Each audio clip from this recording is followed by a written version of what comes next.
Hello again, and welcome. Michael Pizzolla here. I'd like to welcome you to this edition of the ValueCapping Rant. This is the 2018 Arkansas Derby and Lexington Stakes edition. These races will be held on Saturday, April 14th, 2018, the Arkansas Derby at Oaklawn Park and the Lexington Stakes at Keeneland. For those of you who don't know who I am, I'm Michael Pizzolla. I am the author of the book, best-selling actually, Handicapping Magic. I am the co-author of the classic Pace Makes the Race. I am the creator of the original online racing forum. It's now called the Post Time Daily 2.0. You can find out more about it at posttimedaily.com. This is what it looks like. For example, these are the first few horses from the Arkansas Derby this year. I'm also the creator of the Black Magic line of software. This is what Black Magic 1.0 looks like, and just recently Black Magic Handicapper 2.0 was released. It's called the ValueCapper software. More important than the software, though, I've done a free basic training course on the ValueCapping revolution, and it really explains the necessary strategies for the modern thoroughbred racing and wagering game. You get it for free at valuecapper.com. Put in your first name and email. First video gets delivered to you. It's about the ValueCapping framework. There are also videos on ValueCapping versus Handicapping, the ValueCapping 5x5 formula, and the last video talks about the software and comprehensive training. Now look, yes, of course, if you want to go further and get the software and training, that's wonderful. But I'm more committed to you understanding these value strategies that you can apply to your own game no matter what kind of player you are. I think they'll be very helpful. It's my way of giving back to the racing community, and I really think you'll enjoy this. So if you haven't seen this before, go to valuecapper.com and get the free ValueCapper Revolution Basic Training Course. Now look, the ValueCapping framework. For those of you who've never seen one of my videos, this is so crucial. You need to find horses you like. But those horses should be horses that the public shouldn't necessarily like. They'll find something wrong with them based on conventional handicapping principles. Now, preferably, I like those horses to be running against vulnerable favorites. You know, a horse taking a negative drop, or a horse on a layoff, and so forth. Importantly, you've got to wait for your price. And then you want to get a felt sense through practice. It's almost as if the bet makes you. You just have a sense of, yes, this one, and not that one. Now, before we get into the races, let me make 3 quick points. These videos are about principles, not picks. Look, if you want picks for these races, everyone's got an opinion on them. Just go. There are hundreds of them. You probably scroll and find them right on this page on YouTube. Okay? I'm not interested in that. Yeah, I know I can pick a horse, and so can you. But what I want to share with you are the principles behind finding decent value plays. And by the way, sometimes there's just not any value in the race, and I'll have more to say about that later in this video. Second, I'm making this days before the race. Like, this is Thursday before the Saturday of the race. I have no scratches. I don't know what the weather is. There's some forecasts that there might be some storms and so forth. I don't have equipment changes and so forth and so on. So I'm flying a little, blind. And thirdly, if there's not adequate price on a horse, no matter how many different angles it has and form patterns and so forth, there's just no bet. Okay, so with that in mind, let me share with you a couple of what I think are important points. First of all, on these big days, you know, the big name days, it gets even worse as we get into Triple Crown. Kentucky Derby and Breeders' Cup are probably the best examples of this, but also the Preakness and Belmont, all the big days. There are golden opportunities often in the undercards, not so much in the big races, although sometimes, sure, of course, but everyone gets as if hypnotized that you must play these races because, after all, you're a racing fan and you need to have bragging rights. Well, I'm not so interested in that. For my own game, and I play this game, okay, I'm interested in results, not so much in, hey, look at this horse that I have. And I'll show you, how we did last week. I've gotten lots of good feedback and emails and messages and so forth. But look, there's a huge difference between the value capping approach and conventional handicapping. Now, this isn't right or wrong. They're just different approaches to the games. You might even say they're different games. And that big difference is that handicapping is focused primarily on predicting the winners. Well, this horse has the best numbers and the best pace, and therefore should win the race. And my second number should finish second. And that's wonderful. I spent decades of my life developing techniques and everything else that, quite frankly, were fairly predictive. And if you'll see it when we get into the races and the software, yeah, it's fairly predictive, but value capping. So conventional handicapping is focused on predicting, while value capping looks for potential value opportunities. So value capping looks at the race and says, well, yeah, this is the way the race should, quote unquote, should shape up. And here I have a cluster of horses that are indistinguishable, or maybe one is a little better than the next one down but has some flaws in it. And so if there's enough of a price, I may go for that second one, and so forth. Now, I cut my teeth learning about and developing, actually, many of the pace techniques that are used now a lot. I was with a pace group, and look, I picked a lot of winners. We were betting 2 horses a race, and it was wonderful. And again, this was, gosh, 30 years ago. And so prices were better back then because we were just about the only ones with those numbers. We were developing them.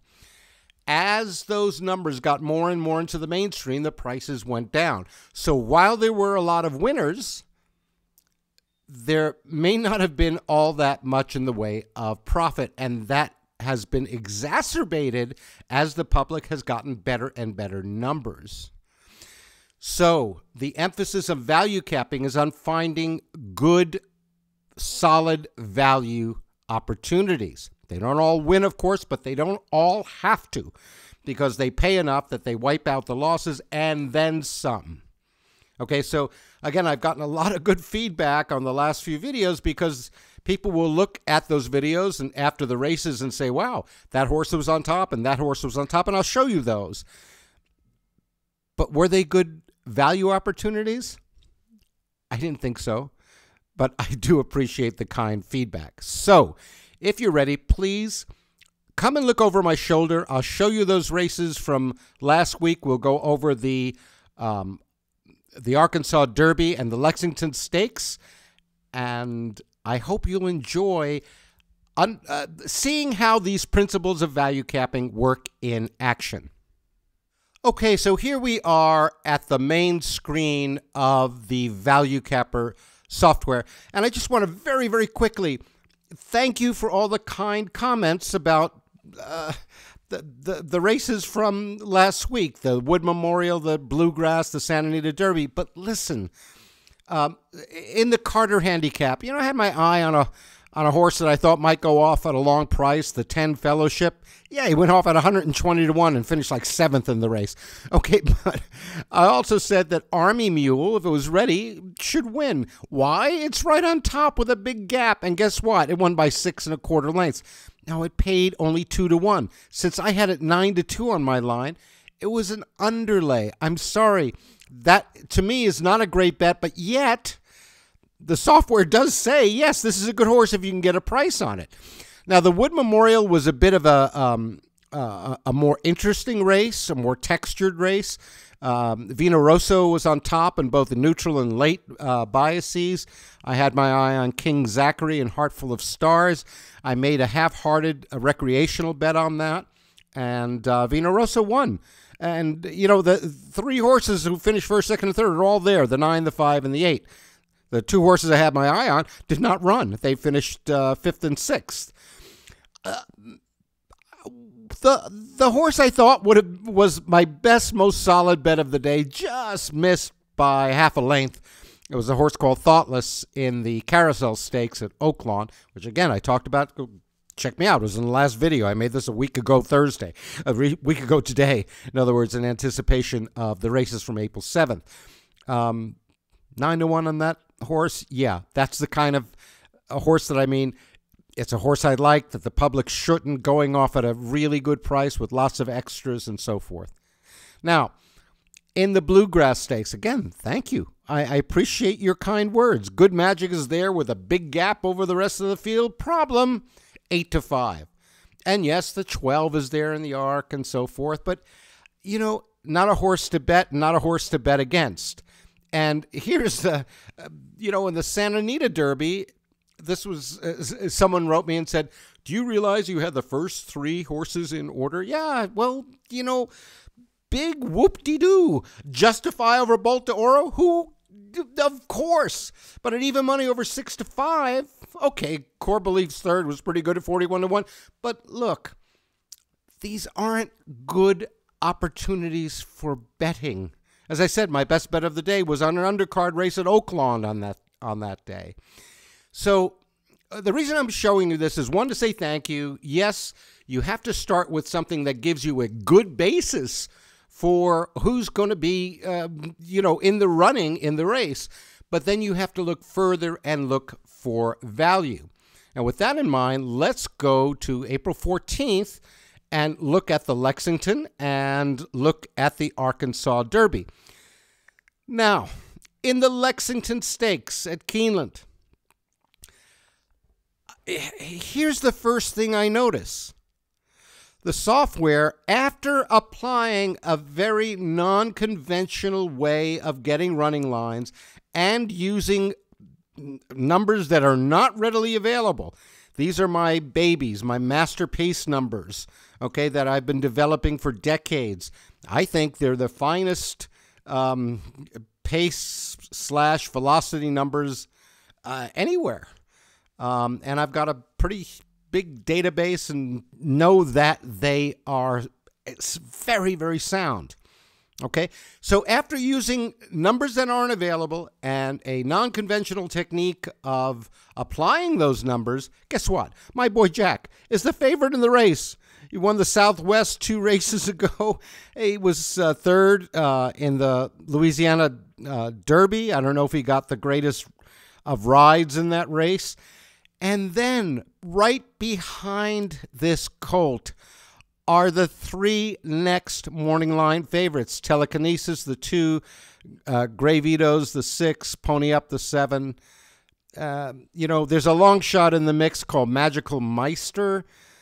But, you know, when I agree, or when the software that I'm using agrees, or when you look at a race and you get your contenders, or however you do it, out, and they look like they're going to be favorites, well, maybe you use them in a double or a serial bet.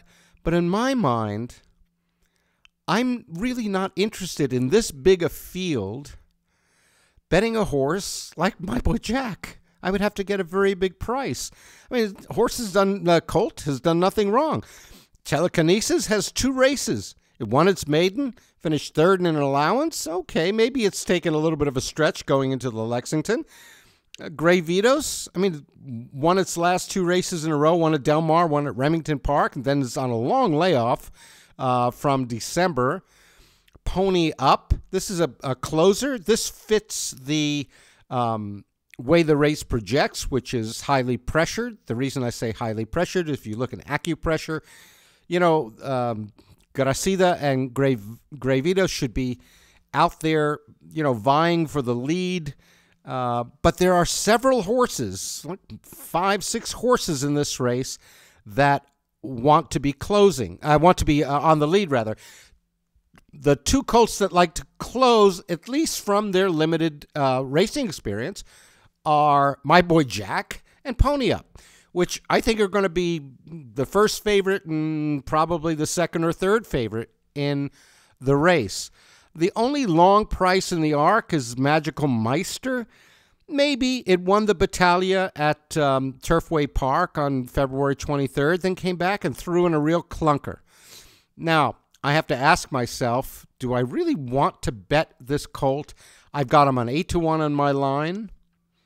Do you know, I'm betting against a horse that's 5-1 on my line who's done nothing wrong. I would have to get a huge price on that, and even then, it wouldn't be a prime bet. So, I'm sorry to say, I can't make a value bet out of the out of midair when there isn't one. Similarly, in the Arkansas Derby, guess what? Here's a huge surprise for you racing fans. Magnum Moon is on top. Todd Pletcher does it again. He places his horses, and, look, this horse has a big gap over the rest of the field. I think maybe the public might find this colt because it broke its maiden at first ask, blew away a field at Gulfstream, then wins its allowance, non-winners 1 at Tampa, goes into the Rebel, a grade 2 at Oaklawn back in March, and wins very nicely. It's won on the lead. It's won from off the lead. This race is highly pressured. I'm not going to get any price on it. It's morning line 8-5. My contention line is 3-2. And here's even worse news. Right behind it, we're going to look. Oh, boy. Here's the colt that Magnum Moon beat last time, Solomini, who's going to be the second favorite in the race, according to my contention line, according to the morning line maker. So those are the horses I quote unquote like. Okay, but the public should also like them. I know people are very fast to go down to colts like the 3-horse. Again, not done much wrong. Won 2 races in a row. Sure, at 20-1 on a recreational bet. Even this Dream Baby Dream, which is a dedicated closer, they're going to look at it coming from Sunland last time in the Sunland Derby, and finished second, made a nice move. But only at a recreational bet, I'd take either the 3 or 4, like 25-1 maybe, just to have something on a big day. I'll allow myself some of those recreational bets. As a solid primary bet, no, neither of these races provide good opportunities. Remember how I told you to look at some of the undercards? Well, in the second race at Oaklawn, undercard, there is an interesting horse that I'm looking at. This is a highly pressured 6-furlong race. Now, North American betting is, especially in sprint races, the bettors love early speed. So when you get a race that's highly pressured, by that I mean, in this race, there's a gaggle of horses that want the lead. The 10, the 7, the 6, they'll all be really vying for the lead. In this top cluster of horses, there's the 6 and the 3, and they're morning line favorites. I think that they're the top 2, first and third or fourth morning line favorite. But look at the way this top horse runs, Switzerland. It's always on the lead, on the lead, on the lead. It runs an early expenditure. Not so great for a highly pressured race. Pete's Let's Play call. This horse closes a little bit. So, yeah, I'd look at that one. I'd have to get like 10-1. I've got him 6-1 on my line. This is the one that I'm looking at. The 9 Long Station. I've got him at 6-1 on my line. Contention says should be a long price, 14-1. Morning line agrees with it. It had a good second, couple of good seconds. This horse likes finishing second. Okay, finished second back. Then comes on, and I don't know what quite happened in that, but, well, it was in the slop, so maybe this gelding didn't like the slop. However, look at its running style in its last 5, 6, 7 races. It makes closes and closes and closes. This horse, 12 to 1, 10, 12, 15 to 1, in that range, absolutely. Absolutely. Now, if he gets in trouble and he's, doesn't close and all the rest, he's going to run up the track. But this is the kind of race that I like. It's a horse I like, right? It fits the race. It's a closer. As a matter of fact, you look at acupressure, the 9 is one of the closers. He's right up there, virtually tied on top. It's a horse that the public should not like, especially given its propensity to finish second and its poor finish in its last race, and so forth. Horse I like, the public shouldn't. Is it going against a flawed horse? Well, the horse on top, Switzerland, may not be able to compete against the pressure in this race because it's kind of an early runner. Okay, and I think I'll get a price. Again, I'll wait for, let's say, 12 to 1 on this horse. And as far as the bet making this is one that jumped off the page. So this is the process that I'll apply.